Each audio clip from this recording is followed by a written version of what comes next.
How do I reset my Spectrum remote? Hello there. In this video, we're going to walk through how to reset your Spectrum remote control. This is a fairly simple process that you can follow along with. It's useful when your remote isn't functioning properly, or if you need to pair it with a different device. Why might I need to reset my remote?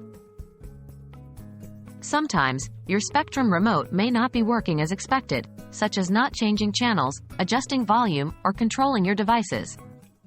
In these cases, resetting your remote is often the easiest way to troubleshoot and fix these problems. What you'll need. Before we start the process, please ensure you have the following: your Spectrum remote control, the device you want to control, like your TV or cable box. Steps to reset your Spectrum remote. Here are the steps to reset your Spectrum remote. 1. Press and hold the Setup button on your Spectrum remote until the LED at the top of the remote changes from red to green. 2. Type in 981 using the number pad on your remote. The LED should blink green twice.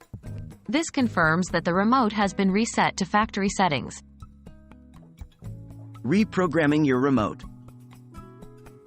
After resetting, you may need to reprogram your remote to control your TV or other devices. 1.